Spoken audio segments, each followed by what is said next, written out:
This is the story of something truly strange and terrifying that happened to me a few years ago. I haven't told many people about it because most wouldn't believe me anyway, but I'm going to tell you. Just listen carefully and don't interrupt, because once I start, you'll see. This isn't just a scary story. It's true.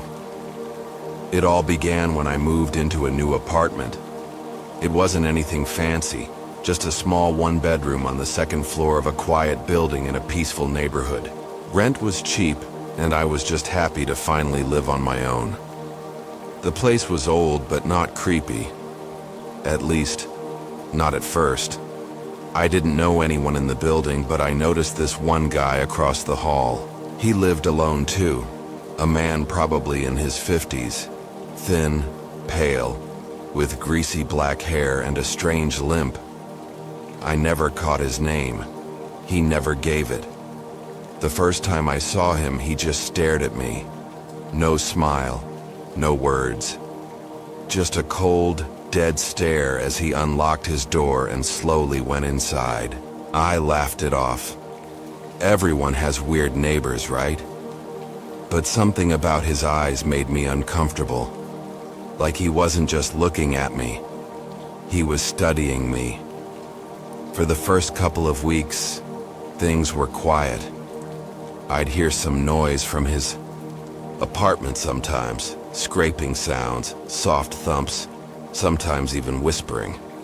But I figured he was just watching TV or moving furniture around. I told myself not to overthink it. Then the knocking started. It was around 2 a.m. I was half asleep when I heard a slow, soft knock on my door. 3 times.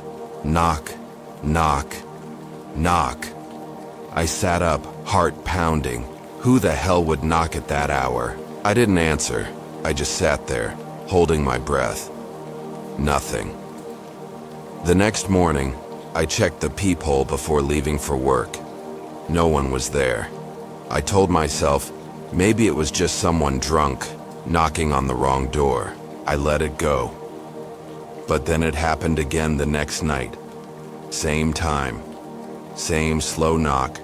3 times. I didn't open the door. I just lay in bed, staring at my ceiling, listening. And then, I heard him. A whisper.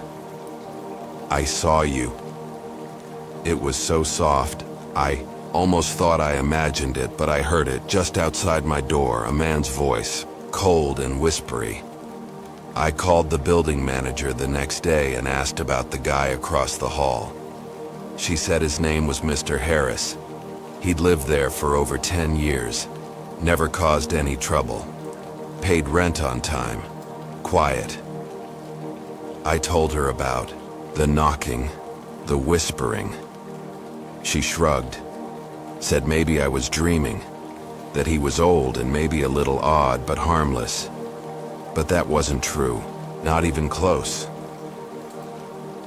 A few nights later, I came home late from work.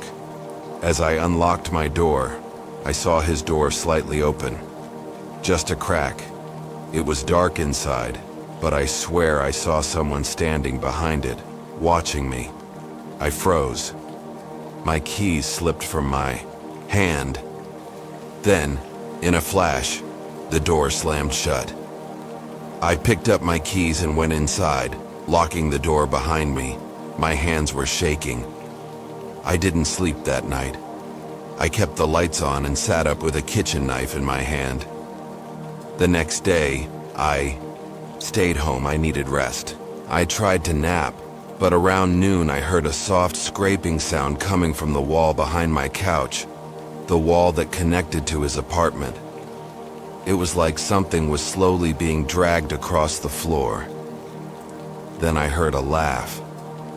A low, slow laugh. Like someone amused by a private joke. That night, I blocked my door with a chair, just in case. I had started to feel like an animal being watched by a predator. I even thought about moving out, but my lease had 6 months left, and I couldn't afford to break it. The next time the knock came, it was different. Not soft, not slow. It was frantic. Bang, bang, bang, bang, bang. 5 quick, loud hits on my door, like someone was trying to break it down. I grabbed my phone and called 911. As I told them what was happening, the banging stopped. I looked through the peephole. No, one was there. When the police arrived, they checked the hallway. Nothing. They even knocked on Mr. Harris's door. No answer. They told me to call again if anything else happened, but they didn't seem too concerned. That night, I pushed furniture against my door. I barely slept. And then, a week later, he disappeared. Just like that. His door was locked, but no one had seen him. The building manager checked on him after someone complained about a bad smell in the hallway. She opened his apartment with the spare key. He was gone. No signs of struggle. No note. Nothing. But what the police did find was worse than anything I could have imagined. The walls of his apartment were covered in photos of me, taken through my window, through my peephole, even from inside my apartment, pictures I never knew were taken. There were drawings too, messy, disturbing ones. My face twisted into horrible shapes. My body cut open, scribbled notes around them, words like soon, and mine, and open the door. They also found a hole behind his bedroom closet, a tunnel. It led to a crawl space between our walls. He had been inside there.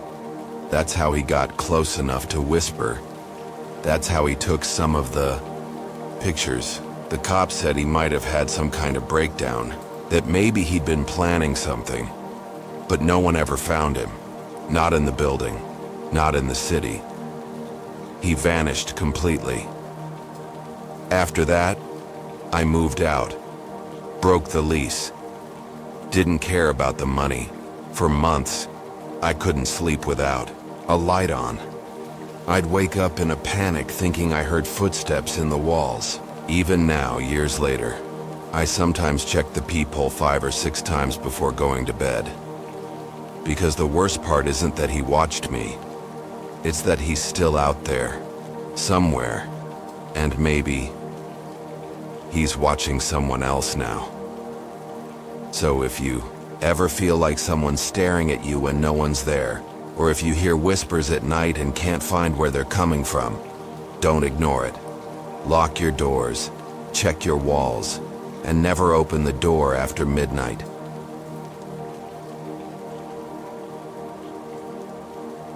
This is the story of something that happened to my cousin, Nina. I'm going to tell you because it's too strange to keep to myself. And the scariest part? It's true.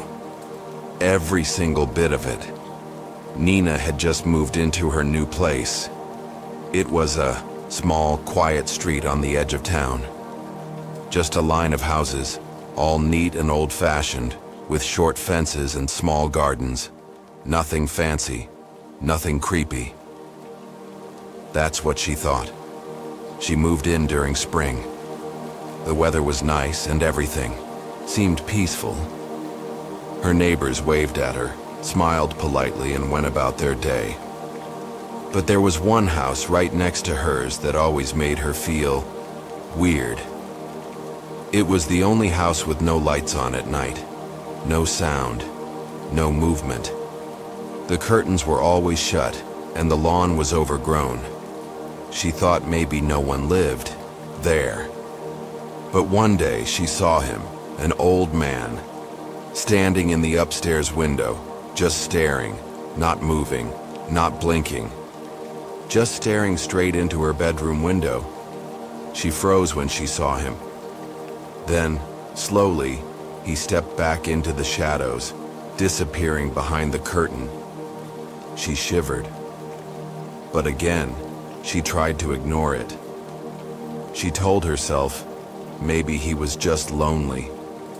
Maybe he was curious about the new neighbor. The next morning, Nina saw a box on her porch. No label, no name.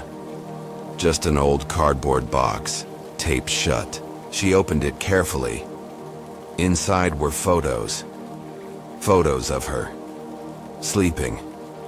Walking around in her house. One was taken from inside her kitchen. Another from just behind her living room window. Her hands shook as she flipped through them. All recent. All taken without her knowing. She ran inside, locked all her doors and windows, and called the police. When they arrived, she showed them the box. They took it seriously. They even checked the house next door. But it was empty. No one inside. No furniture, no lights, nothing. It looked like no one had lived there for years. The police said maybe someone was using the abandoned house to sneak in and out. Maybe a squatter. They promised to patrol the area more often and told her to stay alert. She bought extra locks the next day, but it only got worse.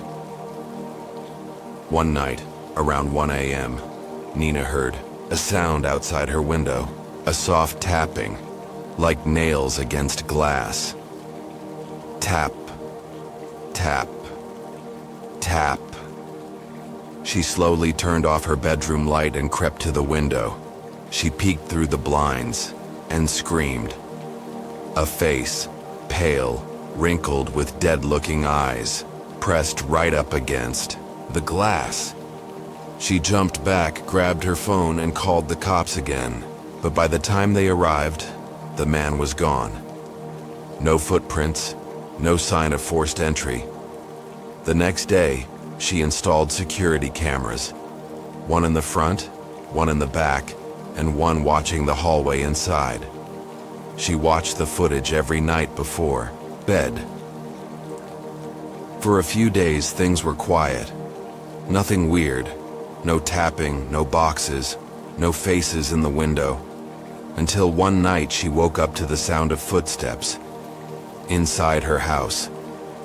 She could hear them, slow and heavy, moving down the hallway toward her bedroom. She was frozen, couldn't even breathe. She reached for her phone and checked the hallway camera feed. Nothing. But she heard the steps. Closer now, right outside her door. Then silence. She sat there, paralyzed, staring at the door. Minutes passed. Nothing. When morning came, she checked the footage again, and this time, she noticed something. At exactly 2:47 a.m., the hallway camera glitched. Just for a second, the screen went black. When it came back, the hallway looked different. Something was in the corner. A figure, barely visible in the shadows. Just standing there, no face. Just a tall, thin shape, watching the bedroom door. Then, a second later, it was gone. Nina sent the footage to the police. They didn't know what to say. They told her maybe it was a glitch or a trick of the light. But she knew better. She moved out 2 days later, packed up everything and left. But that's not the end of the story. A few weeks later, I went with her to pick up the last of her mail. We were in and out of the house in 5 minutes.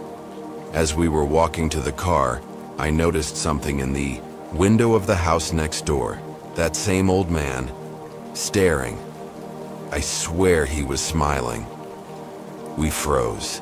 Nina whispered, "But they said no one lives there." Then we heard a noise behind us.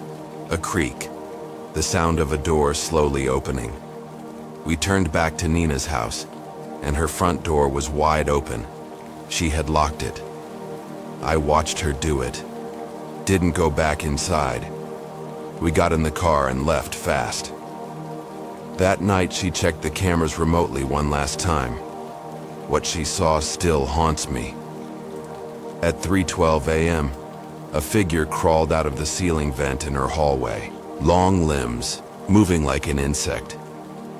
It slid down, stood up, and walked calmly into her bedroom.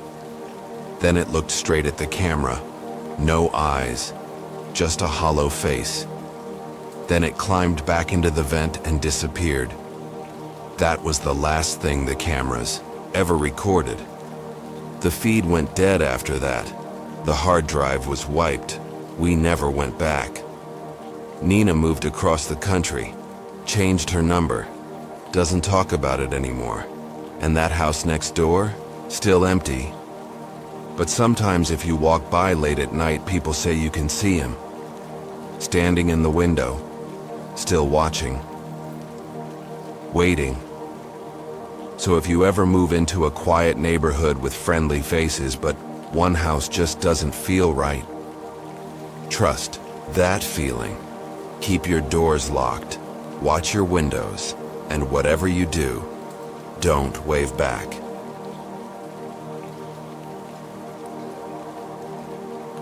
This is the story of something that happened to me a few years ago. I'm going to tell you exactly how it happened, and I swear, I didn't imagine any of it. This was real, and it still keeps me up at night sometimes. At the time, I had just moved into a new apartment. Nothing fancy. It was a small place on the second floor of a 2-story building. Kind of old but quiet. The rent was cheap, which should have been a red flag, but I was broke, so I took it. There were only 4 apartments in the building. 2 upstairs, 2 downstairs. I lived in 2B. My neighbor across the hall was this woman named Clara. Early 50s, always wore the same faded gray sweater. She didn't talk much, always just stared too long when I passed her in the hallway. She lived in 2A. At first I thought she was just shy or maybe a little odd. She never smiled, never said hi, just watched. Sometimes I'd feel her eyes on me even after I'd gone into my apartment and shut the door, like she was still standing there outside. One night, maybe 2 weeks after I moved in, I was watching TV when I heard a soft knock at the door. Not loud, just 3 slow knocks. Knock, knock, knock, nigh. I opened it, and Clara was standing there. She didn't say anything at first, just stared. Then she looked past me into my apartment. "Do you ever hear scratching?" she asked, her voice low and flat. Scratching? She nodded, then looked down the hallway. In the walls. At night. Like something crawling. I told her no, I hadn't heard anything like that. She just stood there for a second, then said, "You will." Then she walked back into her apartment and shut the door. Creepy, right? That night I actually did hear something. Around 3 a.m., I woke up to a faint scratching sound. Not loud, like something small moving around inside the walls. I told myself it was just mice or something. Old building after all. But it didn't stop. Every night around the same time, 3 a.m., I'd hear it. Scratching, tapping, sometimes even something that sounded like breathing. It was always behind the walls, always in different spots. Sometimes behind my bed, sometimes behind the kitchen cabinets. Never loud, but always there. I told the landlord, but he just shrugged. Said it was probably raccoons on the roof or something. He didn't even come look. Then one night, something new happened. I woke up at 3:17 a.m. to the sound of footsteps, not from outside, not from the hallway, but inside my apartment. Slow, soft steps, like someone was barefoot. I grabbed the bat I kept by my bed and tiptoed to the hallway. My living room was empty. Kitchen too. But then I saw it. My closet door was open. I never leave that door open. I walked toward it, heart pounding. The light was off. I reached for the switch, flicked it on, and nothing. The bulb was dead. The scratching sound came again. This time, From the closet. From inside the closet wall. I slammed the door shut, shoved a chair in front of it, and didn't sleep the rest of the night. The next day, I went across the hall and knocked on Clara's door. She didn't answer. I knocked again. Nothing. Her mailbox was full, and newspapers were piling up outside her door. That night, I heard screaming. It came from her apartment. I jumped up, ran to the hallway, and banged on her door. No answer. One, screaming stopped. The hallway was silent again. I called the police. They came, broke open her door, and went inside. Clara was gone. Her apartment was strange. All the windows were covered with black cloth. The walls were full of deep scratches like claw marks. There were symbols carved into the floor with something sharp, circles, eyes, lines that made no sense. But no Clara, no blood, no signs of a struggle. Just gone. After that, I was done. I wanted out. I started packing the next day. That's when I found the hole. It was behind a shelf I was moving, a small hole in the wall near the floor. Not big enough for a person, but definitely not normal. I knelt down and looked inside. Something was looking back. Two eyes, deep and glassy, like a doll's eyes, but alive.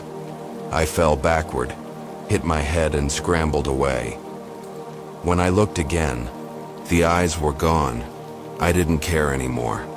I left that night, packed what I could and stayed at a friend's place. Came back only once with my brother in the daylight to grab the rest. The apartment's still there, still cheap, still empty as far as I know. I never saw Clara again. Her car stayed in the lot for months, then disappeared one day. No news, no missing person report, nothing. But I never forgot what she said. You will. And she was right, even. Now sometimes when I'm alone in a quiet room late at night, I swear I still hear it. Scratching, tapping, breathing, coming from inside the walls. So if you ever move into a place with thin walls and strange neighbors, listen carefully at night. And if someone knocks on your door at 3 a.m., asking about noises in the wall, don't answer. And whatever you do, never look inside the hole.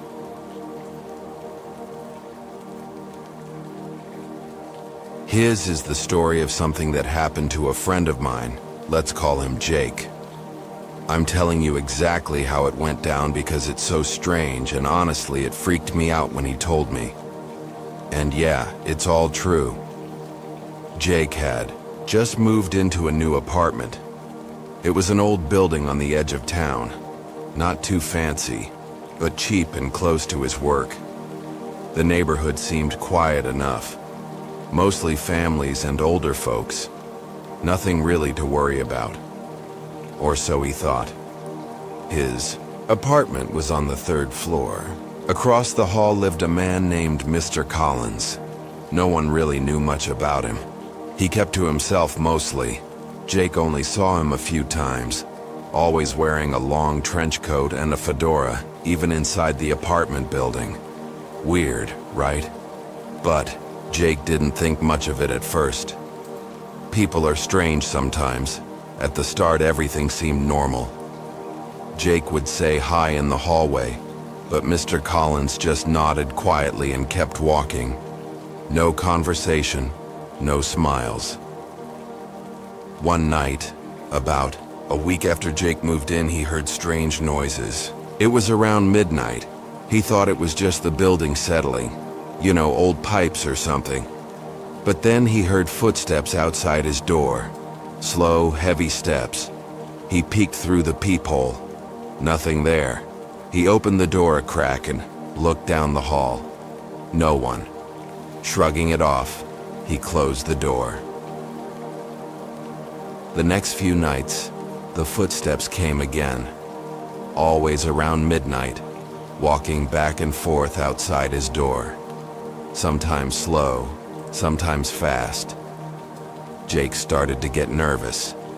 He told his friend about it, but everyone said, "Old buildings make weird noises, don't worry."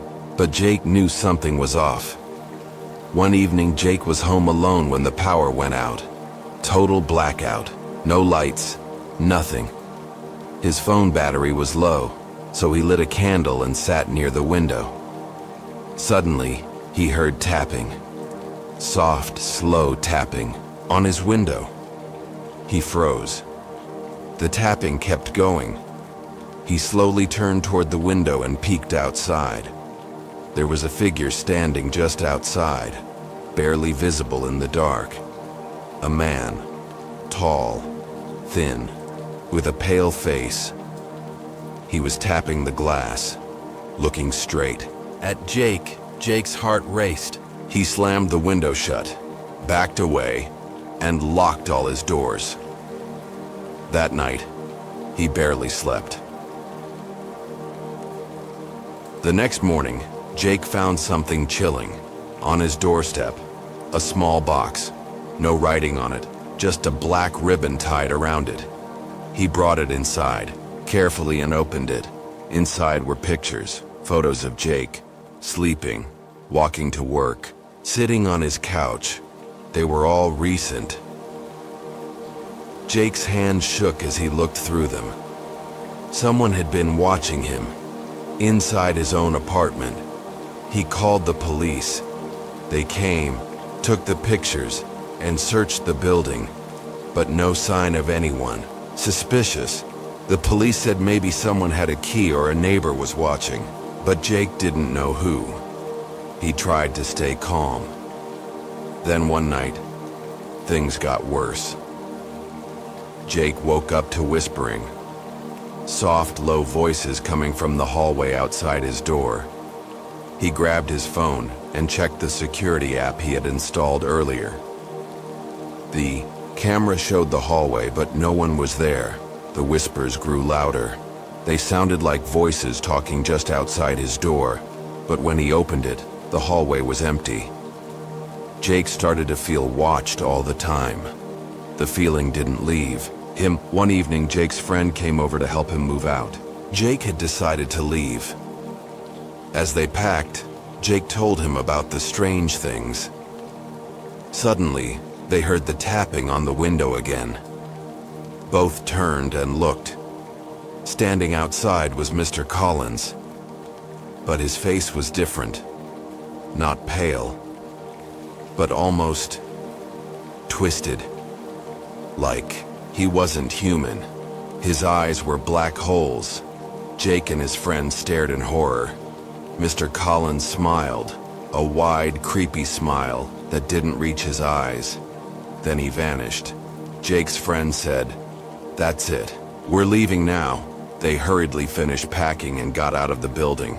But just before they left, Jake glanced back. The window where Mr. Collins had stood was now shattered. The glass was broken from the inside. To this day, Jake won't go near that building. He moved far away and changed his number. Sometimes when he sleeps, he hears tapping. And sometimes, in the dark, he thinks he sees a pale face watching him through his window. So if you ever move into a quiet place and your neighbor barely talks to you, watch carefully. Because sometimes the scariest neighbors aren't the ones who say too much. They're the ones who say nothing at all.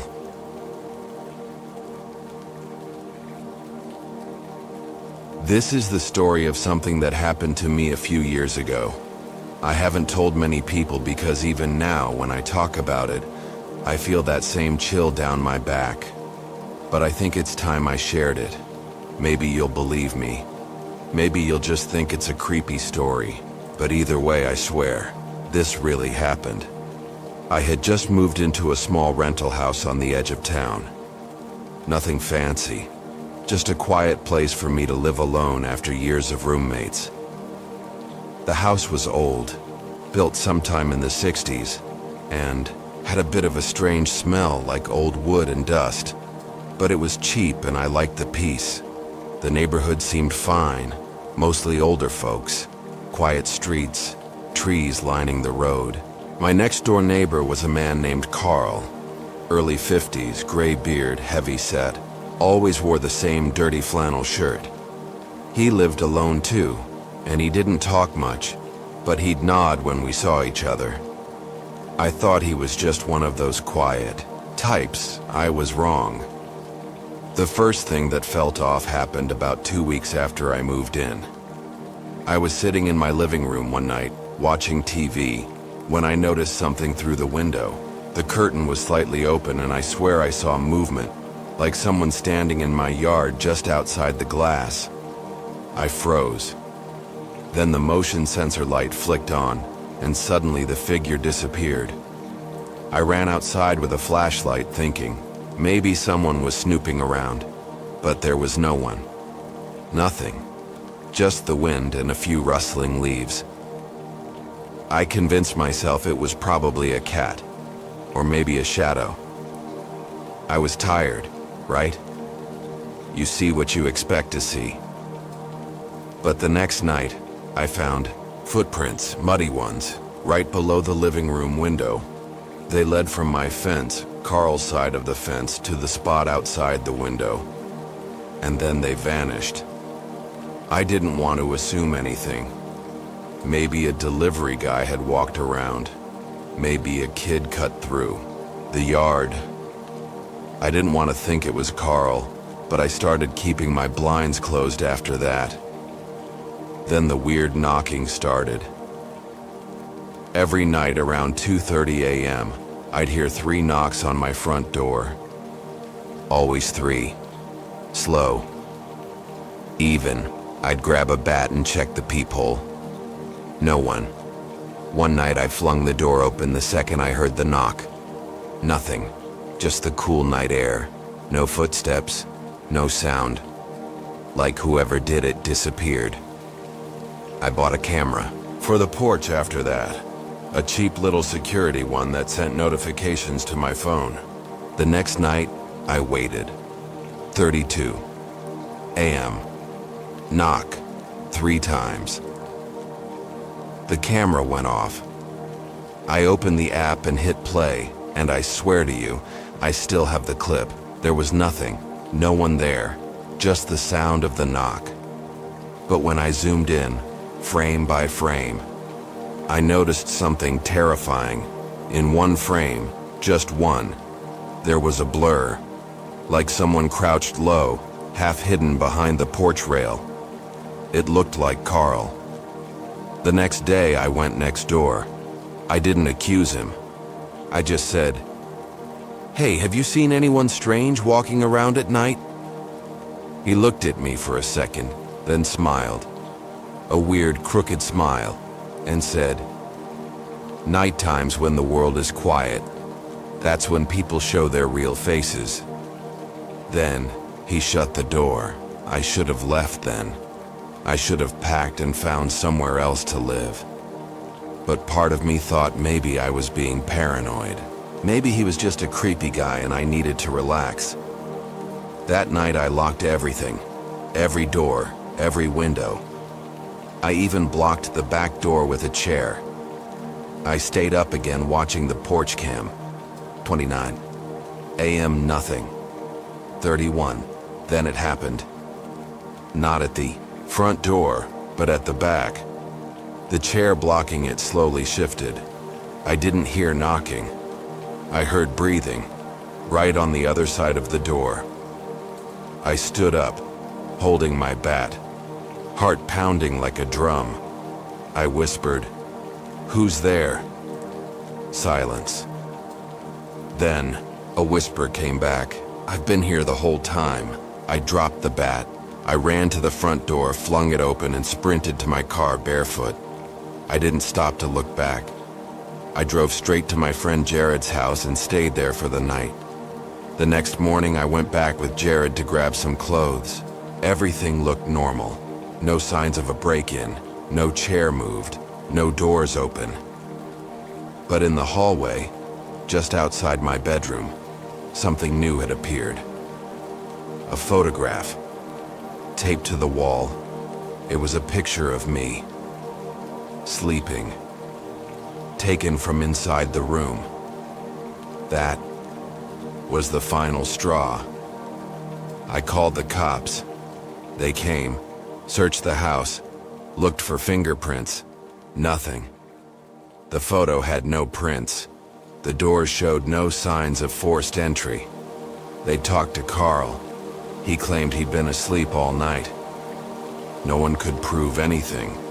I packed everything I could and left that same day. A week later, Jared texted me, said, "Dude, you need to see this." He sent me a news article. Man found dead in neighbor's crawl space. It was Carl. Apparently, the owner of the house I'd rented went back to clean up after I left.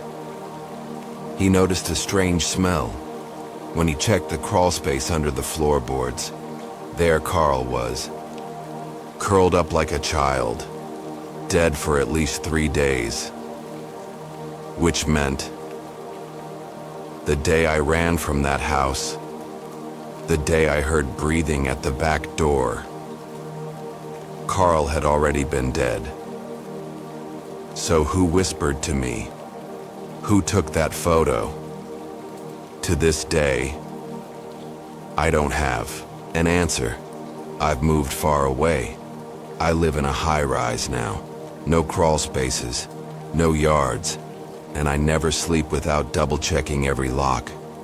Because sometimes, your worst fear isn't that someone's watching you. It's that they're already inside and you didn't even know it.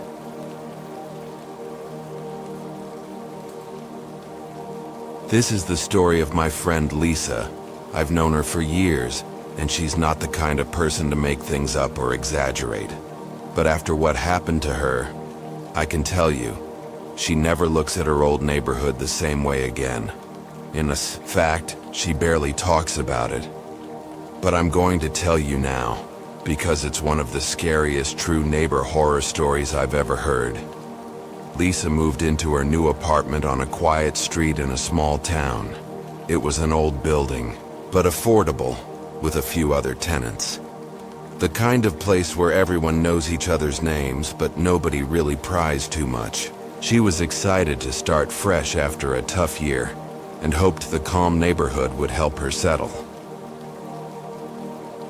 The very first day, Lisa noticed something strange about the man who lived next door. His name was Mr. Grayson. He was an older guy, maybe, in his late 60s, with wild white hair and small piercing eyes. He always wore a long trench coat even in summer. He rarely spoke, but always watched Lisa from his window.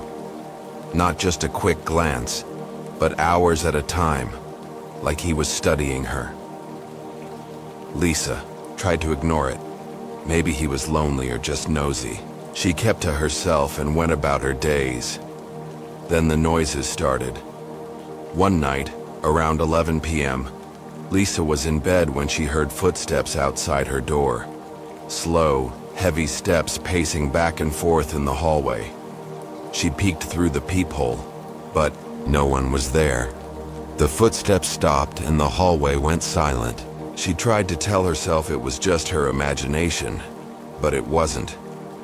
A few nights later, the footsteps returned, this time with soft scratching noises on her door, like nails scraping wood. She pressed her ear against the door, but heard nothing else. Lisa's heart raced. The next morning, she found scratches, deep, long marks running vertically down her door. Fresh. She decided to tell the landlord, but when he came to check, the scratches had mysteriously disappeared. No explanation. The landlord shrugged it off, saying old buildings have their quirks. Lisa wasn't convinced. She started locking the door every night, double-checking the windows. But the feeling of being watched never left.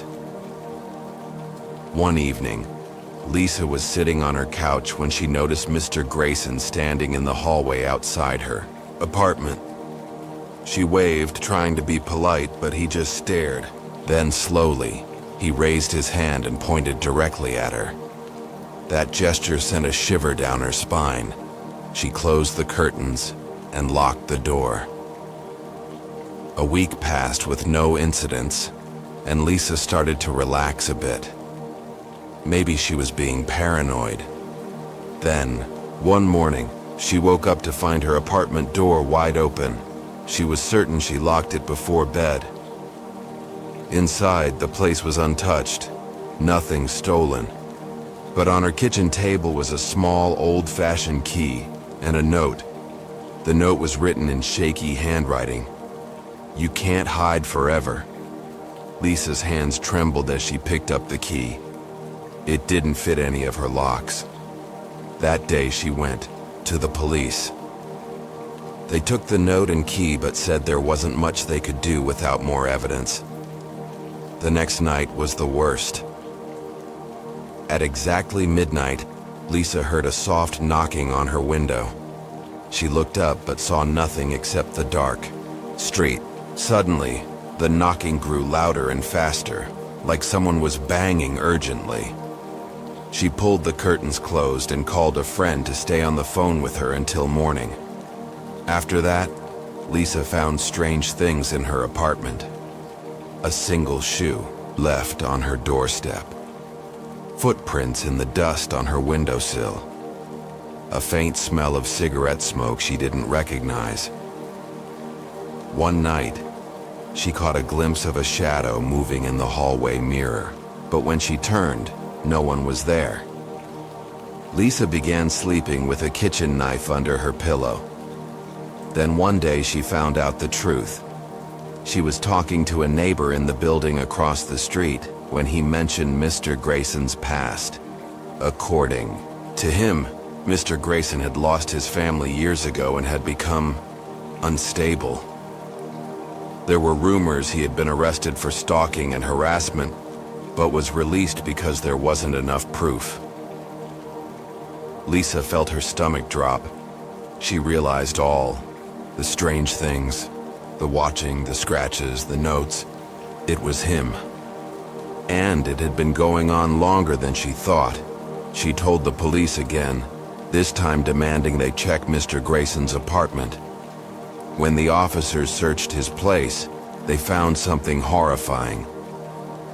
Walls covered in photos, hundreds of them, all pictures of Lisa. From outside her window, her mailbox, even a photo of her sleeping. There were also dozens of personal items she hadn't even noticed missing. A scarf, a bracelet, a book she'd left at the laundry room. Mr. Grayson was arrested immediately. Lisa moved out a week later. But even now, years later, she says she can't shake the feeling that he's still watching. Sometimes when she's alone at night, she thinks she hears soft scratching on her door, like nails on wood, and she wonders, what if he never really left? So yeah, that's the story. The scary true neighbor horror story. And if you ever feel like someone's watching you, maybe you should listen. Because sometimes the monsters live right next door.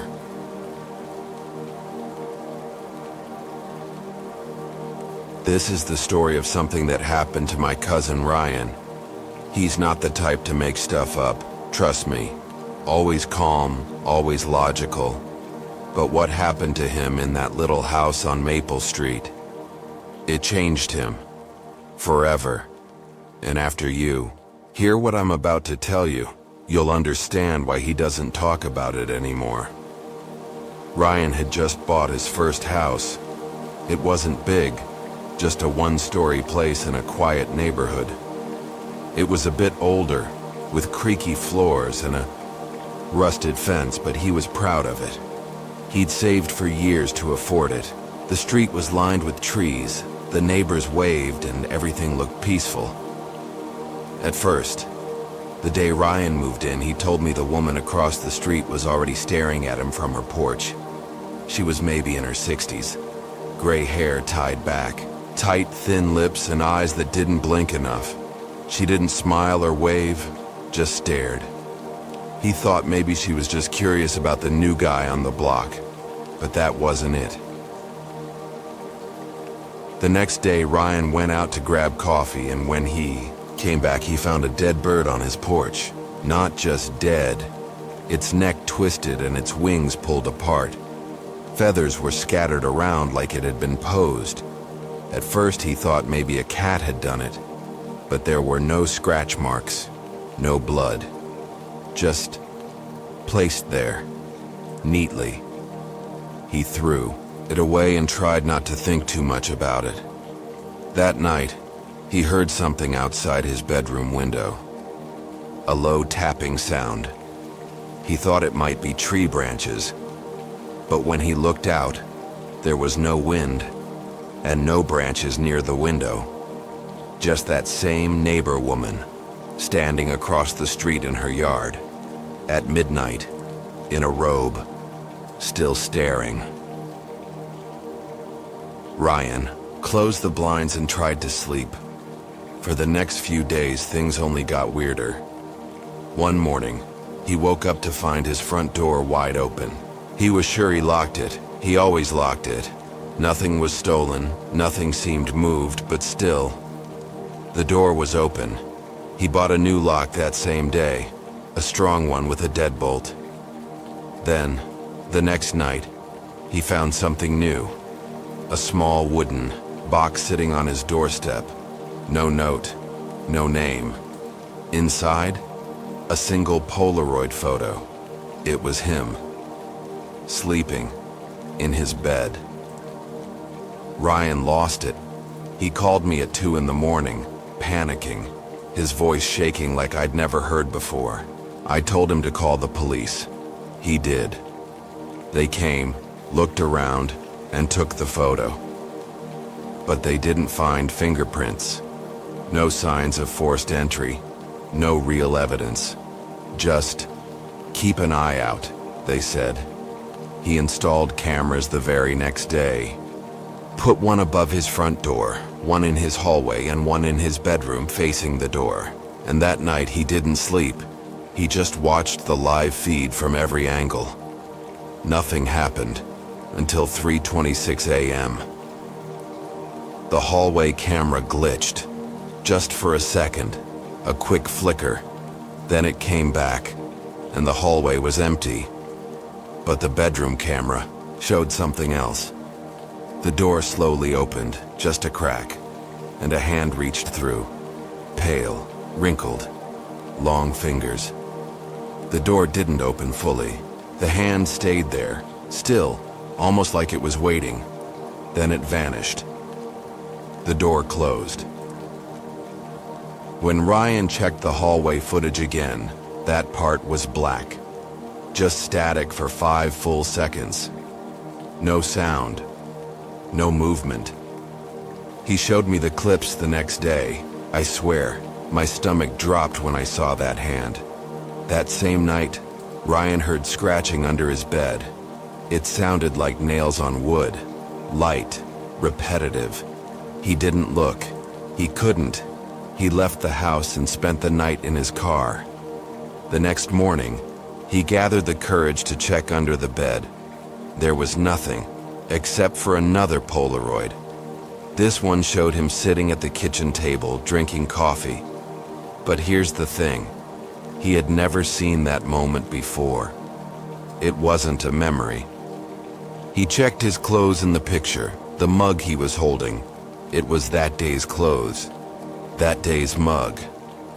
The photo had been taken just hours ago. He went back to the police. They checked everything again. The photos, the footage. They even questioned the neighbor woman. She said she didn't know anything, acted confused. But Ryan swore she was lying. One of the officers pulled Ryan aside after the interview. He said, "We've had odd complaints about her before, but nothing we could prove. Just stories. People hearing voices, finding dead animals, seeing her standing in their yards at night." Ryan asked what happened to those people. The officer just said, "They moved." That was it. Ryan didn't want to leave. Not yet. He wanted to know the truth. So he set a trap. He placed one of the cameras directly under his bed, taped to the frame, pointing down. The other stayed in the hallway and the last in his bedroom corner. That night, he turned off all the lights, left his bedroom door slightly open, and pretended to sleep. Hours passed. Nothing. Then, just after 2:30 a.m., the underbed camera caught movement. Something crawled out from under the bed.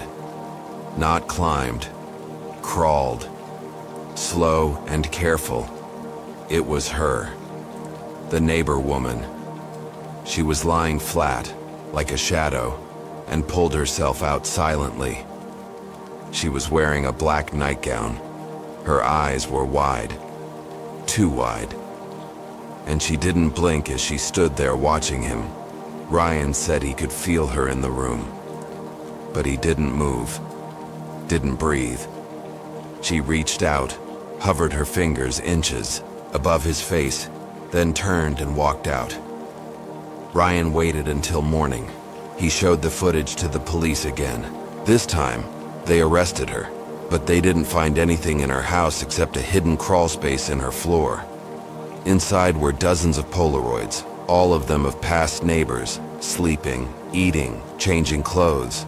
Some were even dated back 20 years. She had been watching people for decades. She was sent to a facility, declared unfit to stand trial.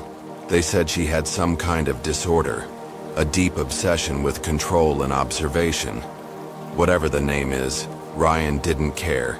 He sold the house and moved out the next week. He lives in a high-rise apartment now. Top floor, big windows, no neighbors close by, and he never, ever goes to sleep without checking under his bed.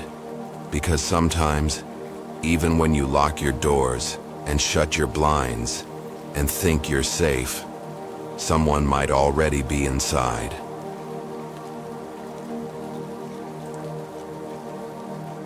This is the story of a neighbor I once had, a man who seemed normal at first.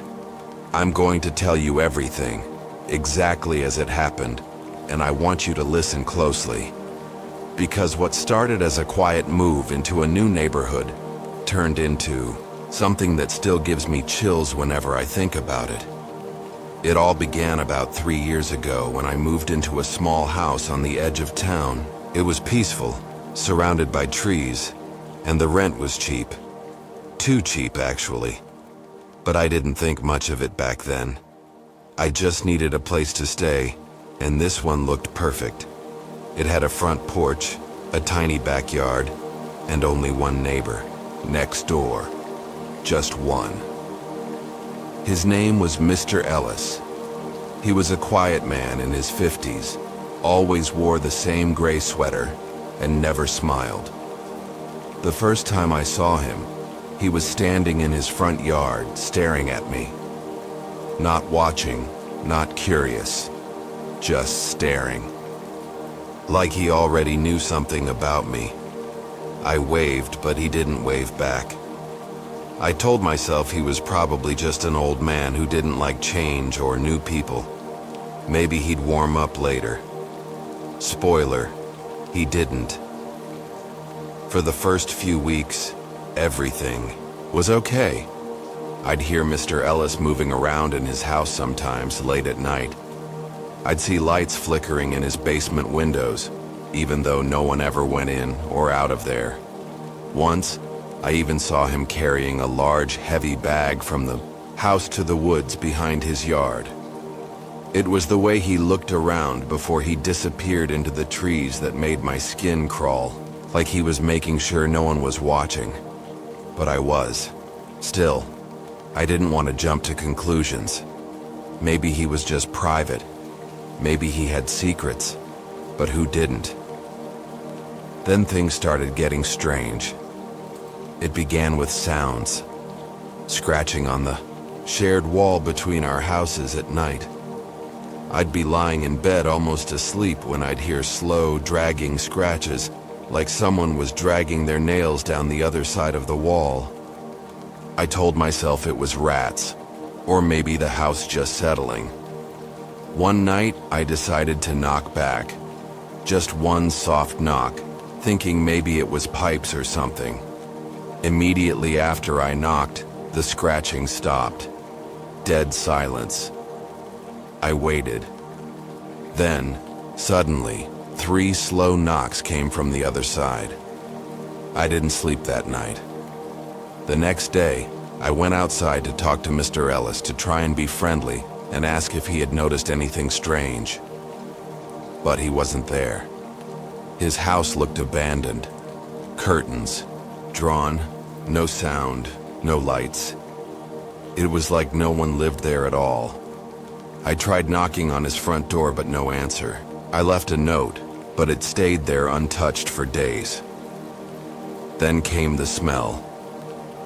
It started faint, like something rotting. I thought maybe a raccoon died under my porch.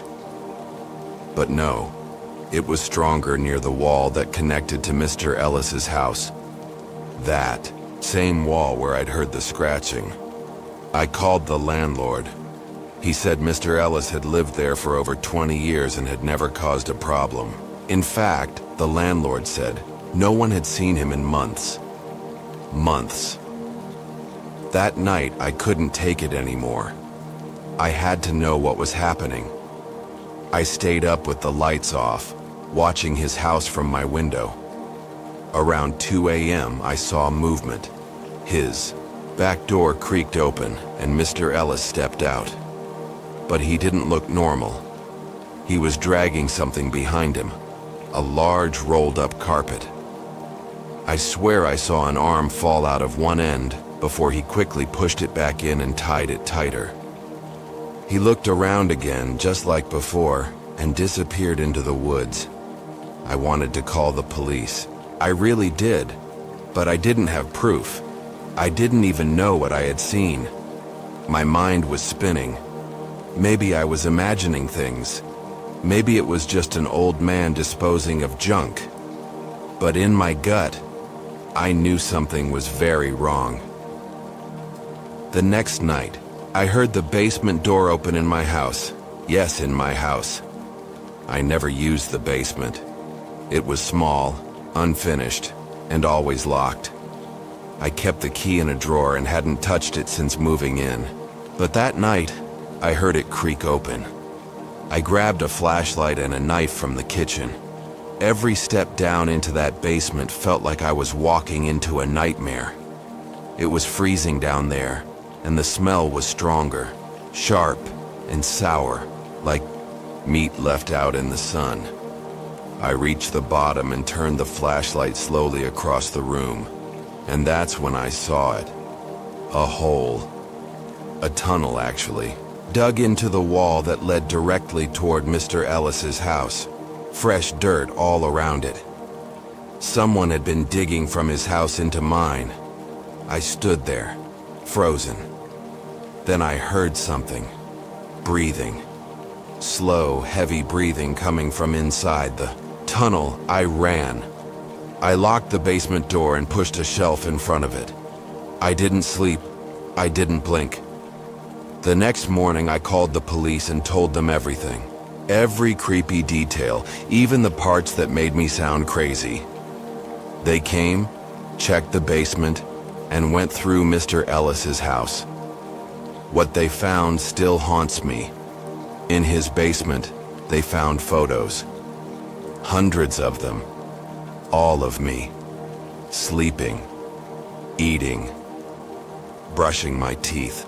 Walking around my house. He had been watching me since the day I moved in. There were notebooks filled with my name, my habits, even what times I went to sleep and woke up. He had planned to take me. That tunnel was his way. In that carpet I saw him carrying, it wasn't trash, it was real. They found human bones buried in the woods behind his house, more than one set. No one knows how many people he killed. The worst part? Mr. Ellis was never caught. By the time police got there, he was gone. Just vanished. Like he knew the second I made that call. I moved out that same week. I haven't been back since. But sometimes, when I stay up late, I swear I hear scratching again. Not loud, just enough to make my heart freeze. So if you ever move somewhere and your only neighbor stares too long, keeps too quiet, or scratches at the wall at night, trust your gut. I didn't, and I was almost the next photo in that basement.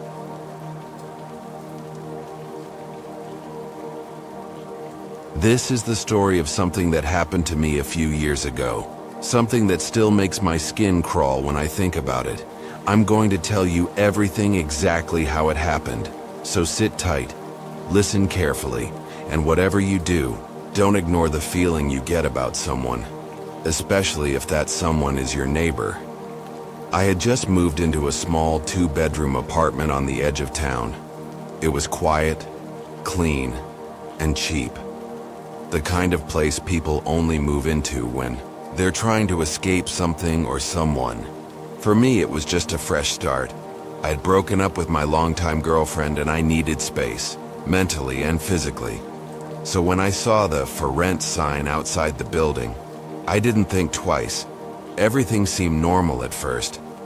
The building only had 4 apartments, 2 upstairs and 2 downstairs. I moved into the one on the top left. Below me was a young woman named Jenna, who worked nights at a hospital. Across from me, upstairs, lived an older couple I hardly ever saw. But the downstairs right apartment, that one was different.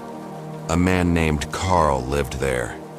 He was probably in his late 50s, short with greasy gray hair and glasses that were always slightly crooked. From the moment I moved in, I felt something off about him. You know that feeling? Like when someone's smiling at you but their eyes aren't. That was Carl. Always polite, always watching. The first real interaction I had with him was when I was bringing in boxes. He came out of his apartment, smiled at me too long and said, "You're the new one, huh?" I nodded and introduced myself. He didn't shake my hand, just looked me up and down and said, "We're quiet here. Hope you're quiet too." Then he went back inside and closed the door, but not before I caught a glimpse of something behind him. A wall full of newspaper clippings. I couldn't read them, but it was strange. I thought maybe he was just one of those weird old guys with a conspiracy board. Nothing too scary. Not yet. For the next few weeks, things were okay. I'd hear him moving around sometimes at night. Heavy footsteps, dragging sounds. Once or twice, I heard what sounded like hammering at 2 or 3 in the morning. But I figured he was just odd. Maybe a hoarder. Maybe he had insomnia. But then, little things started to happen. First, my mail started going missing. Packages I was waiting for never arrived. Then one day, I found one of my letters, opened, on the ground near the building's side entrance. That's when I started getting nervous. I asked Jenna if she had noticed anything strange, and she gave me a weird look. "You mean Carl?" she asked. I nodded slowly. She leaned in and whispered, "He's strange.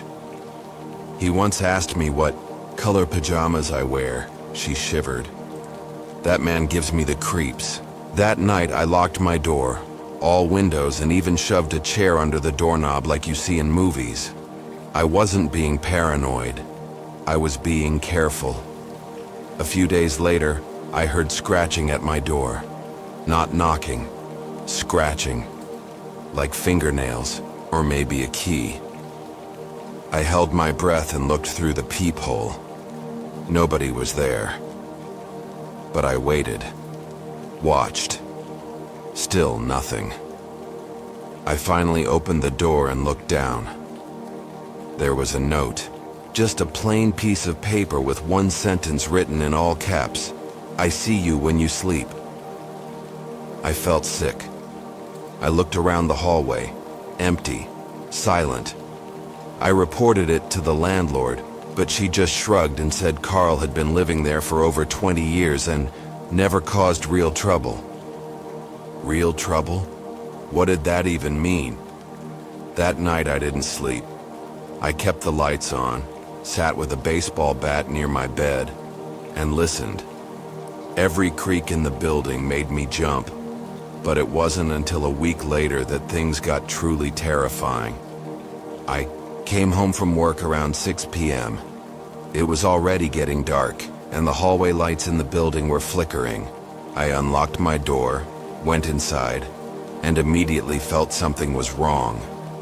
My window, the one in my bedroom, was slightly open. I never leave it open. My heart pounded as I slowly checked every room. Nothing seemed missing, nothing broken. But then I saw it, on my nightstand. A small object I didn't recognize. I picked it up. It was a tooth. A human tooth. Old. Yellowed. I dropped it instantly and ran outside. Called the police. When they arrived, they searched my apartment, asked questions, and then, like always, couldn't do much. No sign of forced entry, they said. Could be a prank. A prank? A tooth in my room? My window open? That night, I stayed at a friend's place, but I couldn't stay away forever. I came back 2 days later, determined to put up cameras. Inside and outside my apartment. If Carl was sneaking in, I'd catch him. I set up 2 cameras, one facing my front door, one inside my bedroom facing the window. And that night, I caught something. I'll never forget it. Around 3:17 a.m., the bedroom camera recorded movement. The window slowly slid open. A hand came through, then a head. Carl. It was Carl crawling through my window like a snake. Silent. Slow. He stood in the corner of my room.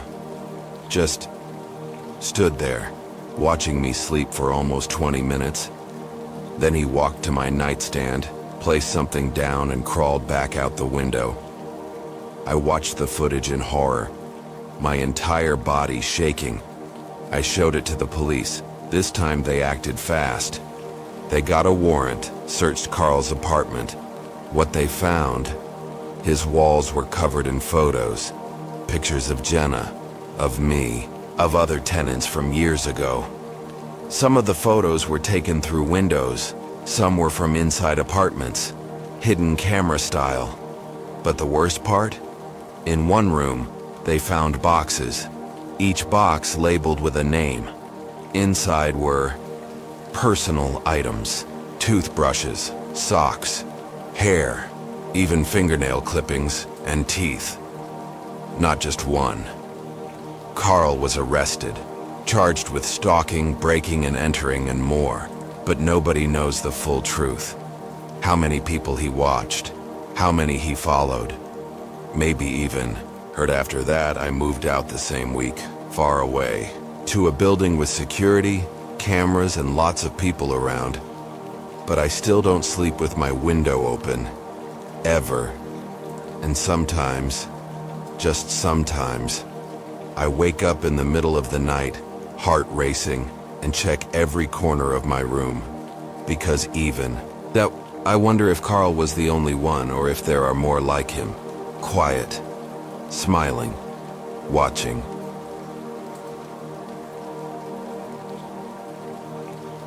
This is the story of the scariest neighbor I ever had. I'm going to tell you everything exactly how it happened. And I promise, none of this is made up. It's all true.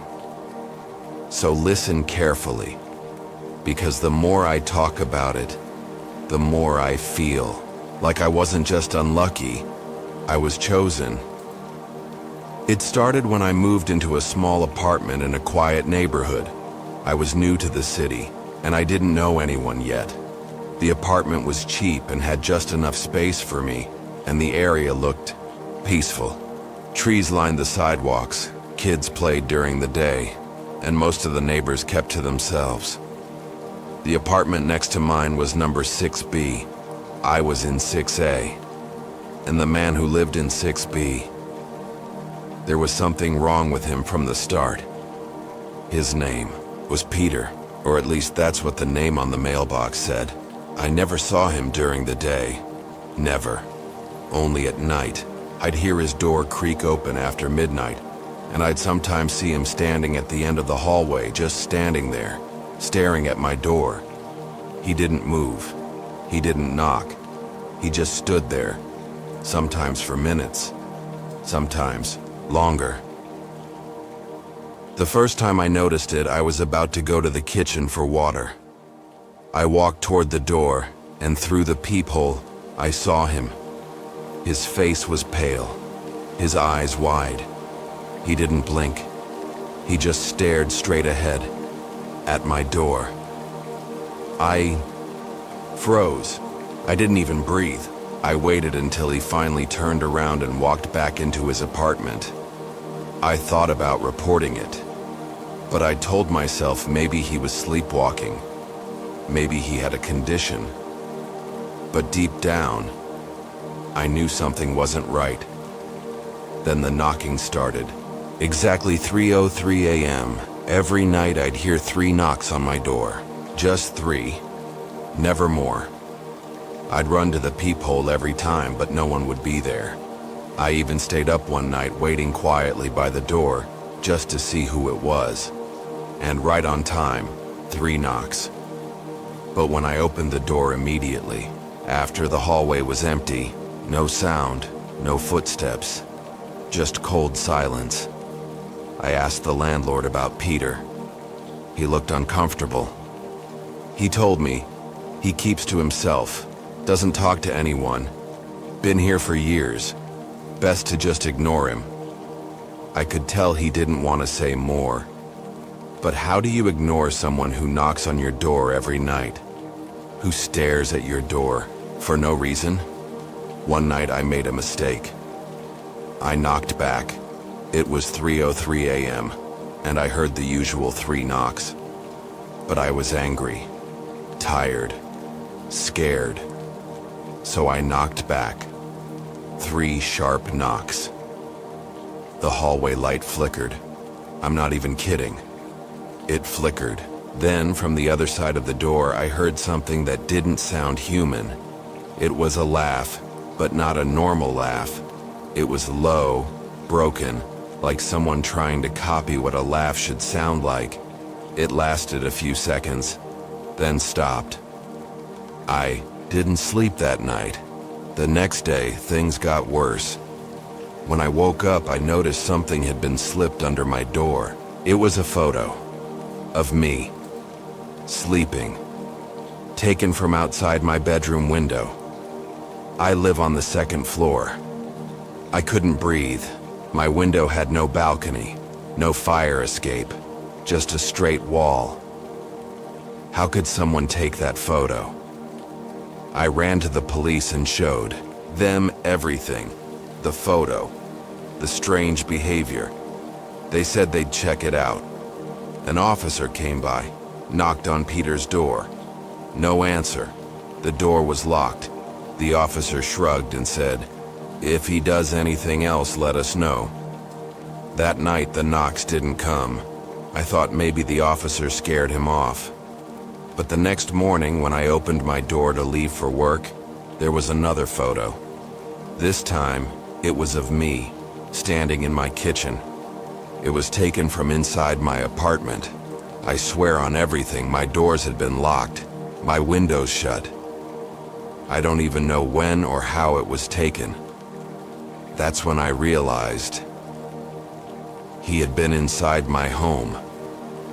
I installed extra locks. I placed a chair under the door handle. I even bought a small camera to record anything at night. But that same night, when I checked the footage in the morning, it was gone. The file was deleted. Just that one night. All the other nights were still there. It felt like I was being toyed with. I decided to confront him. I marched to 6B and knocked. Nothing. I knocked again. Louder. Still nothing. But as I turned to walk back, I heard it. 3 knocks from inside his apartment. I spun around. "Peter," I called. "What do you want from me?" Silence. Then, slowly, the door opened a few inches. Not all the way, just enough to see the darkness inside. And from that darkness, I heard it again. That same broken, inhuman laugh. I ran. I didn't even lock my door. I packed a bag and left that night. I stayed at a friend's place across town. I needed to get away, just for a bit. 2 days later, I came back with the police. I demanded they check 6B. When they finally opened Peter's door, the apartment was empty. No furniture, no clothes, no food, nothing. Just one thing left behind, a wall full of photographs, all of me, hundreds of them, from angles that made no sense, like from inside mirrors, from under my bed, from the ceiling. And then they found the crawl space. Behind the bathroom wall, there was a small, hidden tunnel connecting his apartment to mine. He had been sneaking in at night, watching me, maybe doing more. But the strangest part, there was no sign anyone had been living there at all. No toothbrush, no dishes, no signs of life. The police searched for him for weeks. Nothing. No record of a Peter ever renting the apartment. The name on the mailbox? Faked. The ID he used? Untraceable. It was like he was never really there. I moved out a few days later. I still check behind walls in every new place I live. I don't sleep without a camera running. I tape my windows shut. I keep a knife by my bed. Because sometimes, I still hear it. 3 knocks, always at 3:03 a.m. And when I open the door, no one's there, but I feel it. Like someone is standing just out of sight, watching, smiling, waiting for the right time to come back inside. So if you ever get a new neighbor, and he only comes out at night, if you hear strange knocks on your door, if you ever find a photo of yourself taken while you were sleeping, get out, because I didn't, not fast enough, and I think he's still watching me.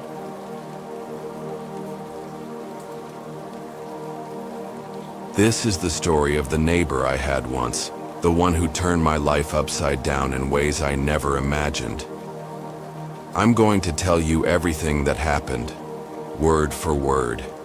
You need to listen carefully because what I'm about to tell you is true, and it still haunts me every day. It all started when I moved into my first apartment. I was excited, nervous, but mostly hopeful. The building was old but quiet, in a nice part of town. I didn't know many people yet, and I thought this place would be perfect to start fresh. My apartment was on the 3rd floor, and the unit next. Door was 3B, that neighbor. His name was Mark. I never really talked to him, but I saw him a few times. At first he seemed normal, quiet, maybe a little shy. Always wore a baseball cap pulled low over his eyes, and he never smiled. I thought maybe he was just shy or had a bad day or something like that. But soon I noticed something strange. Mark didn't just keep to himself. No, it was like he was watching me. Not in a friendly way, but like a predator watches its prey.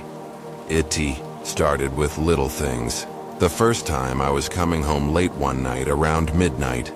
The hall was dark and empty. As I turned the corner toward my door, I caught a glimpse of Mark standing across the hall in the shadows, staring at me. His eyes were wide and cold, and when I looked back, He didn't blink or move. I felt uneasy, but I brushed it off. The next day, I found strange notes slipped under my door. They weren't scary exactly, but creepy. One said simply, "I see you." Another said, "We are close." I was sure it was a joke at first, maybe a prank from someone in the building. But then, the noises started. Every night at exactly 2:22 a.m., I'd hear soft tapping on the wall between our apartments. At first, I thought it was just the old pipes or the building settling, but the tapping was too regular.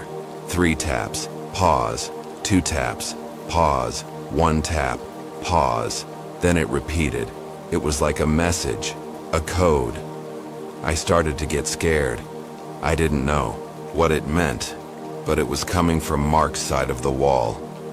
I tried to ignore it, but it kept me awake night after night. One night, I finally answered back. I tapped 3 taps, then 2, then 1. I wanted to show I wasn't afraid. Maybe Mark was just lonely. Maybe he wanted to talk. The tapping stopped. For a few moments, silence. Then the quiet sound of footsteps behind my door. I froze. The footsteps stopped. Then came a whisper.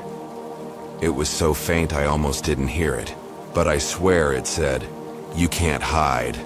I slammed the door shut and locked it. I didn't sleep at all that night.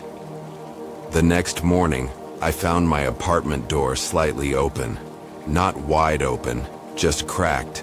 I was sure I had locked it the night before. Inside, nothing seemed disturbed. But on my kitchen table was a photo of me, taken from outside my window the night before. I live on the 3rd floor. There's no way anyone could have gotten close enough to take that picture without being seen. I called the police. They came, looked around, but found no signs of forced entry. The officers said maybe someone had a key, or maybe I had left the door unlocked. But I knew better. I locked that door myself. After that, I installed extra locks and a security camera outside my window. That night, I stayed awake, watching the screen. Around 2 a.m., I saw a shadowy figure standing under my window. It was Mark. He wasn't wearing his cap and his face was pale under the streetlight. He looked up at my window and smiled. Slowly, but it wasn't a friendly smile.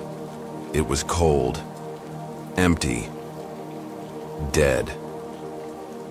I called the police again, but by the time they arrived, Mark was gone. The landlord finally confronted Mark. That night, the police forced their way into Mark's apartment. What they found inside was terrifying. The walls were covered in photos of me, hundreds of them, all taken through my windows, from hidden corners of my apartment, even shots of me sleeping. But it wasn't just photos. There were drawings, sick, twisted sketches of me, drawn as if I was a prisoner trapped in a cage. Next to the drawings were maps of my apartment, with markings on every door and window. The police found a secret passageway inside Mark's apartment, behind a false wall in his closet. It was a narrow crawl space that led directly to the building's ventilation system. They believed Mark had been using it to enter other apartments at night without anyone noticing. But the worst discovery was in his bedroom. There, on the floor, was a small wooden box. Inside the box were locks of hair. My hair. My heart dropped. The police searched for Mark for weeks. He was gone. No trace. After that, I moved out. I couldn't stay there any longer. But even now, months later, I still get chills. Because sometimes, when I'm alone in my new apartment, I hear soft tapping on the walls. 3 taps. Pause. 2 taps.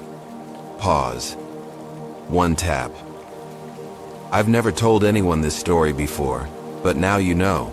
And if you ever find yourself with a neighbor who watches too closely, leaves strange notes, or taps strange codes on your wall late at night. Be careful, because sometimes the person next door isn't just a neighbor.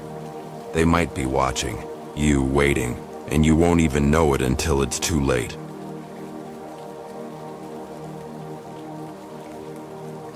This is the story of something that happened to me when I was living alone in a quiet little neighborhood on the edge of town. I'm going to tell you everything just as it happened, and believe me, you'll want to listen carefully, because after this, you'll never look at your neighbors the same way again. It all started about 2 years ago. I had just moved into a small one-bedroom house. It was peaceful, the kind of place where birds chirped in the morning. The mailman waved at you, and everyone minded their own business. I thought it was perfect. Next door lived an older man named Mr. Whitmore. He looked like he was in his 60s, tall, thin, always wore the same brown coat and black hat, even on warm days. He didn't talk much, just nodded if you greeted him. His house was a little run down, but nothing too bad.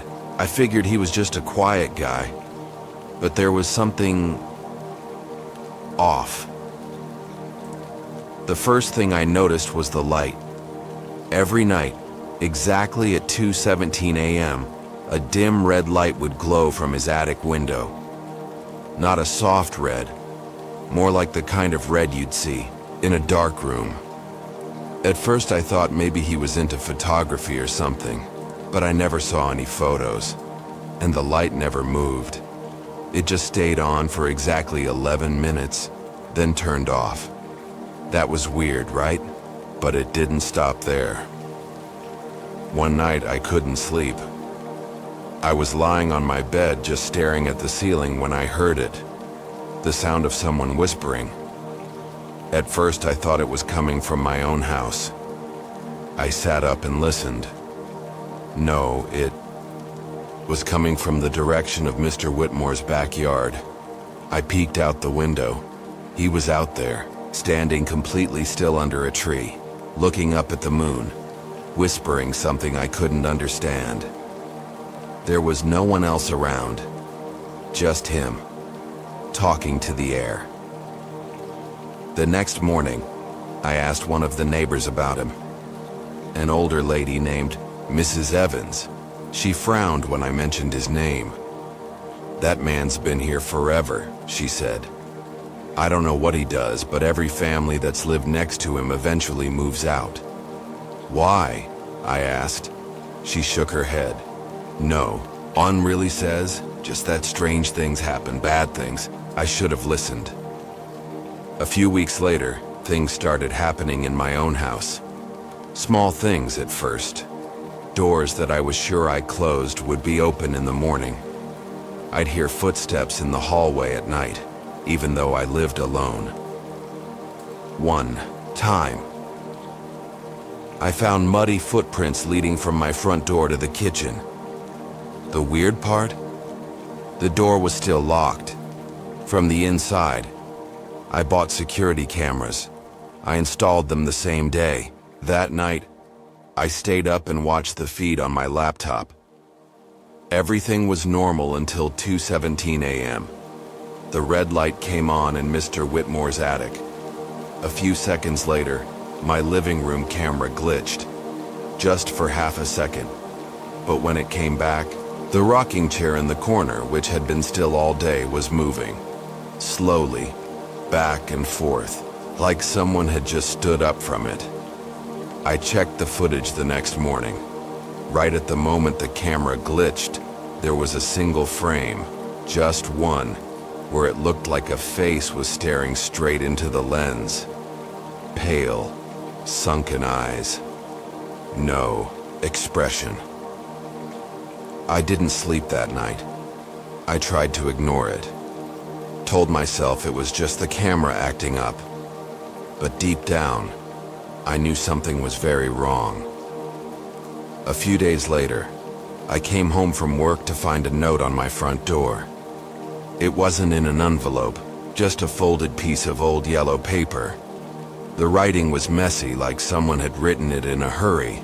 It said, "Don't go outside at 2:17, don't look at the light, and whatever you do, don't open your door." That night, I locked every window and door. I turned off all the lights and waited. 17 a.m.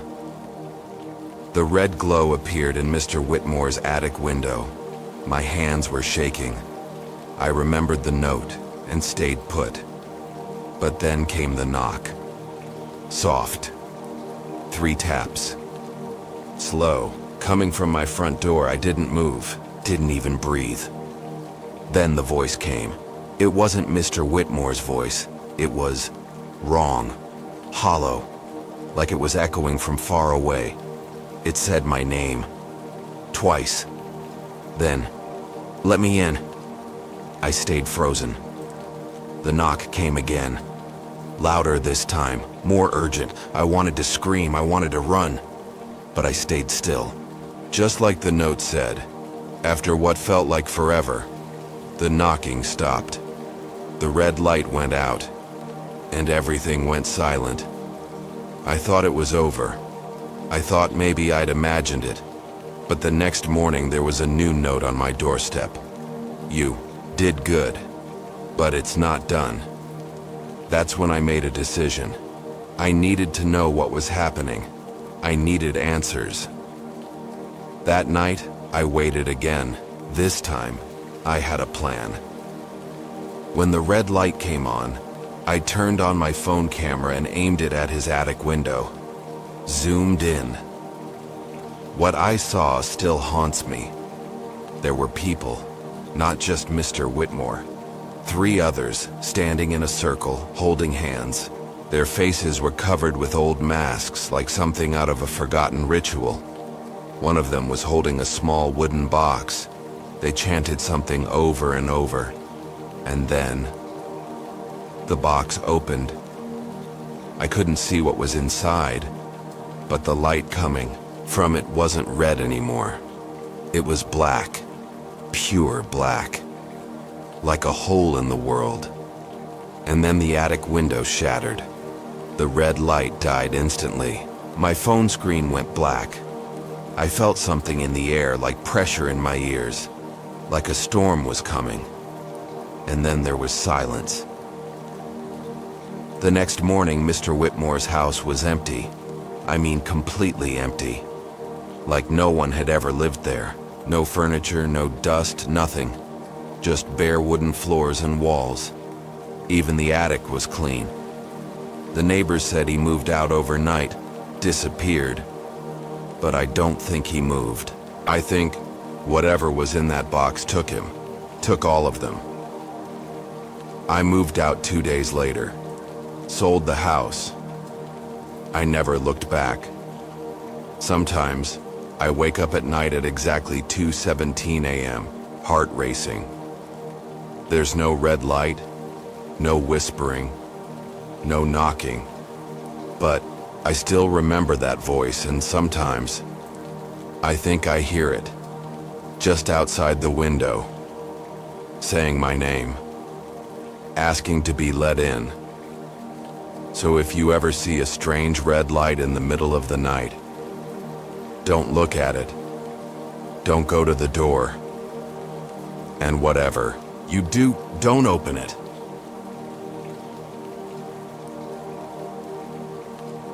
This is the story of the scariest thing that ever happened to me, right in my own neighborhood. I'm going to tell you everything exactly like it happened, and I want you to listen closely. Because what I went through changed how I see people around me forever. After you hear this, you'll be a little more careful about who you call your neighbor. It all started when I moved into a small house on a quiet street. The neighborhood seemed perfect. Friendly people, kids playing outside, dogs barking in. The mornings. I thought I had finally found a peaceful place to live. The house next door was empty for a while, but one day, a man moved in. His name was Carl. He was middle-aged, tall, and always wore dark sunglasses, even inside his house. At first, Carl seemed harmless. He rarely came outside, and when he did, he walked quickly, never making eye contact. Sometimes I'd hear strange noises coming from his house, like banging or scraping, but I thought maybe he was just fixing things or moving furniture. One night, I was sitting on my porch around 11 p.m. when I noticed Carl standing at his front door, staring at me. I smiled and waved, but he didn't respond. Instead, he just turned around and walked inside quickly. That was the first time I got a little uneasy. The next morning, I saw my mailbox was knocked over. I thought maybe the wind did it, but there was no storm. As the days passed, more small things started happening. My garden tools went missing. Strange footprints appeared near my back door, and sometimes, when I checked my windows, I found them, smeared with dirt or something sticky. I told my best friend about it.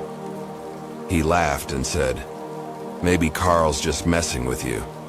He sounds like one of those creepy types." But I didn't think it was a joke. It felt like someone was watching me. One evening, I was working late in my home office when suddenly the power went out. The whole block went dark, except for Carl's house. There, in the living room window, I saw a single candle burning. What caught my attention was that Carl was standing behind the window looking right at me. His face was pale, and his eyes were shining bright in the dark. I quickly shut the blinds and tried to calm down. After that night, things got worse. I started hearing noises at odd hours, scratches on my walls, footsteps on my roof, whispers just outside my windows. It felt like the house was alive with someone else's presence. I called the police twice, but when they came, they found nothing unusual. One night, I was awakened by a loud crash in my kitchen. When I went to check, I found a broken flower pot on the floor and a note taped to my fridge. The handwriting was messy and shaky. It said, "I'm watching you." I didn't know what to do. I told the police again, but without proof. They said there wasn't much they could do. My neighbors said they hadn't seen or heard anything strange. I was starting to feel completely alone and scared. Then one cold night, everything changed. I woke up suddenly at 2 a.m. because I heard a faint tapping at my bedroom window. It was rhythmic, like someone was knocking slowly. I held my breath and peeked through the curtains. Outside, standing under the street lamp, was Carl. He was holding a long metal rod, tapping the window slowly, over and over. His sunglasses were gone, and I could see his eyes clearly. They were cold and empty. I felt like he wasn't really human, like something was wrong deep inside him. I didn't want to open the window or even make a sound, so I stayed frozen, watching him until he finally stopped and walked away. The next morning, I went outside and saw deep scratches all along the window frame. It looked like claws had ripped the wood. I told the landlord I was moving.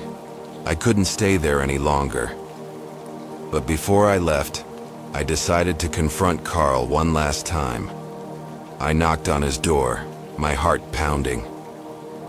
When he opened it, his face was blank, like he wasn't surprised to see me.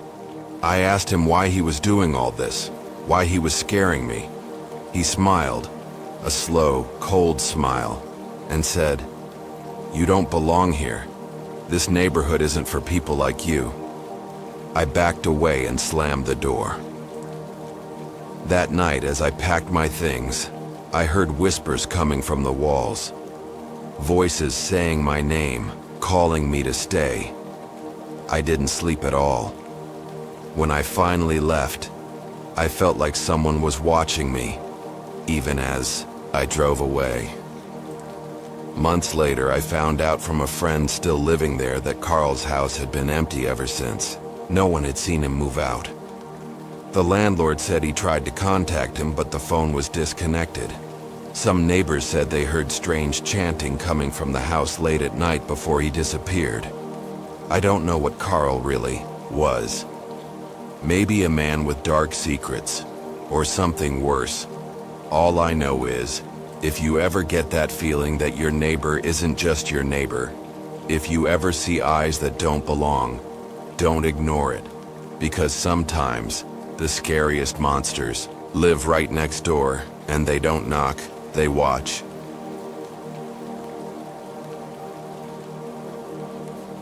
This is the story of something that happened when I was living in a small apartment in a quiet neighborhood. I'm going to tell you everything exactly how it happened. No lies, no exaggeration. You can believe me or not, but by the time I'm done, I promise you'll think twice before getting too close to your neighbors. It all started last summer. I had just broken up with my girlfriend and moved into a new apartment.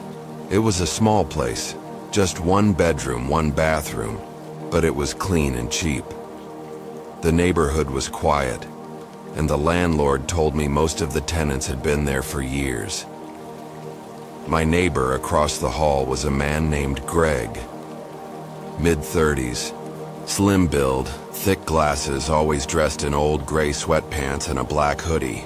He kept to himself mostly. I only saw him when I passed him in the hallway, and even then he didn't say much. Just gave this little twitch of a smile, like he was trying to be polite but didn't really know how. I didn't think much of it, at first. Not everyone's friendly, right? But then strange things started happening. It began with the smell. A horrible, thick, sour smell that would leak from under Greg's door every few days. It reminded me of rotten meat and bleach mixed together. It was so strong sometimes I couldn't even sit in my living room without feeling sick. I mentioned it to the landlord, but he brushed it off. Probably trash he forgot to take out, he said. Greg's a bit odd, but harmless. Yeah, harmless. That's what I thought too.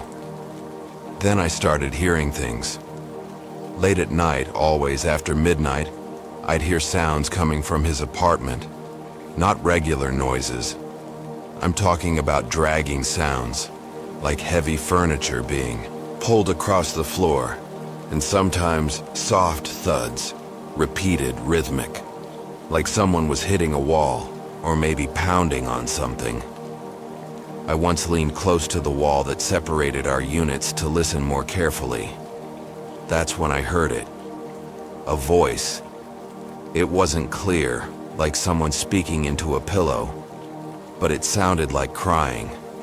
No, not crying, whimpering. Like someone trying to beg but too weak to speak. I called the police that night. I told them I thought something was wrong, maybe someone was hurt. They came, knocked on Greg's door. He answered calmly, invited them in. 10 minutes later they left. One of the officers smiled at me and said, "False alarm. He's just a bit eccentric." Said he was watching horror movies with the volume too high. But I know what I heard. And it wasn't a movie. The next day, Greg knocked on my door for the first time. When I opened it, he just stood there smiling, holding a plate of cookies. "Sorry if I scared you," he said softly. "I get into my movies sometimes." I didn't want to take them, but I didn't want to be rude either. I took the plate and said thanks, but I never ate the cookies. I threw them out as soon as I closed the door. After that, things got worse. One night I woke up and felt like someone was watching me. You know that feeling? That creepy sensation where the hairs on your neck stand up? I looked toward my bedroom window, and I swear to you, I saw someone standing just outside. My window was on the 2nd floor. The figure didn't move, just stared. I ran to the window and yanked open the curtain. There was no one there, but on the glass, I saw fingerprints. Greasy, smudged fingerprints, as if someone had pressed their face and hands against it. From the outside, I didn't sleep the rest of the night. The next morning, I went straight to the landlord, told him everything. He looked uncomfortable but didn't say much, just said he'd talk to Greg. I don't think he ever did. Later that day, I came home from work and found something slid under my door. It was a photograph, a printed photo, grainy and dark. It was a picture of me, sleeping, taken from inside my room. I felt like I was going to vomit. I grabbed my phone and called the cops again. They showed up, searched Greg's apartment this time, really searched it. They didn't find anything, no photos, no camera, nothing illegal. But they did tell me one thing I didn't know before. Greg used to be a medical assistant, worked in a hospital morgue, got fired for mental health concerns was how the officer put it. No charges, just concerns. I decided I was going to move out, but I didn't get the chance. That night, around 3 a.m., I woke up to a scratching sound. Not at the window this time, at the door. Soft, steady scratching, like fingernails on wood. I grabbed a baseball bat and crept toward the front door. The scratching stopped as I got closer. Then there was a whisper. "Let me in." It was Greg's voice. I didn't answer. I didn't move. He spoke again, still whispering. "You called them." That was a mistake. I backed away. Called 911 again. They arrived fast. When they came into the hallway, Greg was gone. They couldn't find him anywhere. His apartment was empty, and I mean empty, not just like he packed and left. I mean completely bare, like no one had ever lived there. No furniture, no trash, no smell, nothing. The landlord swore he didn't move out. He was still paying rent, still getting mail, but he was gone. I moved out the next morning. A few weeks later, I got a package in the mail. No return address, no name. Inside was a small photo album. Each page had a single picture. All of me. Sleeping. Brushing my teeth. Cooking. Changing clothes. All taken from inside my old apartment. The last picture was the worst. It was me lying in bed, and just behind me, half hidden in the shadows, was Greg. Smiling, I burned the album, moved 3 towns over, got a dog, put security cameras everywhere. And still, sometimes in the middle of the night, I'll wake up and feel that same heavy feeling, like someone's watching me. And I swear, once or twice I've heard a soft scratch at the door, just the faintest whisper through the wood. Let me in. So if you ever hear strange sounds from your neighbor's apartment, don't ignore it. And if someone starts watching you when you sleep, get out before they do more than just watch.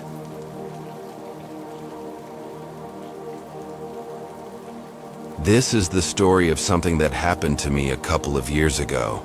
And honestly, it still gives me chills just thinking about it. I'm going to tell you everything just like it happened because it's a warning. Sometimes the people next door aren't who they seem, so listen carefully. I had just moved into a new apartment on the edge of the city. It was a quiet place, or so I thought. The building was old but clean, and the rent was affordable. Perfect for someone like me who needed a fresh start. My neighbor was a man named Mr. Harris. He was an older guy, maybe in his late 50s, with gray hair and a kind of soft voice. He always smiled politely when we passed each other in the hallway. At first, I thought he was harmless. He seemed like the quiet type who kept to himself. But soon, I started noticing little things that didn't sit right. One evening, I was coming home late from work. It was already dark, and the hallway lights flickered as I walked by. When I reached my door, I saw Mr. Harris standing near his own, but something was off. His eyes were fixed on the floor, and he didn't move when I said hello. Later that week, I found out from the landlord that Mr. Harris had a troubled past. He had lost his family in a fire a few years back and had been living alone since then. That made me feel a little sorry for him, so I tried to be friendly whenever I could, but the strange things kept happening. One night, I was watching TV when I heard a soft tapping on my window. At first, I thought it was just a branch swaying in the wind, but then the tapping turned into knocking. I looked outside but saw nothing. The street was empty. Then, a few nights later, I heard footsteps in the hallway outside my apartment around 3 a.m. They were slow, deliberate steps, stopping right outside my door. I held my breath, waiting. The footsteps moved away after a few minutes. I started locking my door carefully and even put a chair under the doorknob just in case. One afternoon, I came home to find my apartment door slightly ajar. My heart jumped. I was sure I had locked it. Inside, everything looked normal, but on the kitchen table there was a small folded note. I opened it carefully. It said, "I see you." That was when I got really scared. I told Mr. Harris about the note when I saw him the next day. He looked at me with sad eyes and said, "You shouldn't worry. Sometimes the past catches up." I didn't know what that meant, but I didn't want to ask more. Days passed, and the feeling that someone was watching me never left. I started hearing muffled voices through the walls at night. They weren't loud, just whispers, almost like secrets being shared. One night, I woke up suddenly. The room was freezing cold even though it was summer. When I opened my eyes, I saw a shadow moving near the doorway. It wasn't a person, more like a dark shape that didn't belong. I blinked, and it was gone. I told a friend about it, but he said I was probably just stressed. Maybe I was. Then came the worst part. One rainy evening, I was coming home late. The hallway was darker than usual. As I unlocked my door, I saw Mr. Harris standing right behind me. He didn't say anything, just looked at me with eyes so empty and cold that I felt my skin crawl. Suddenly, he reached into his pocket and pulled out a small box. He handed it to me without a word and walked away quickly. I opened the box inside my apartment. It was filled with old photos. Photos of me, taken without me knowing. Sleeping, cooking, even brushing my teeth. I felt sick. I called the police. But when they investigated Mr. Harris's apartment, all they found were more photos and strange drawings on the walls. Symbols I didn't recognize. The police said he had a history of mental illness and that he might have been watching me for weeks. But it didn't stop there. A few nights later, I woke up to whispers again. Only this time they were louder and clearer. "Join us," they said. I looked around my room, heart pounding. The shadows seemed to move closer, wrapping around me like cold fingers. I ran out of the apartment and stayed with a friend for days. Eventually, I moved out. I couldn't stay there anymore. But the scariest thing is this. Months later, I got a letter. No return address. Inside was a single photo. It was me, standing outside my old apartment building, taken from the shadows. I never saw Mr. Harris again. But sometimes, when I'm alone at night, I swear I hear tapping on my windows and whispers calling my name. So be careful who lives next door, because sometimes the scariest neighbors don't just watch, they follow you, even when you're far away.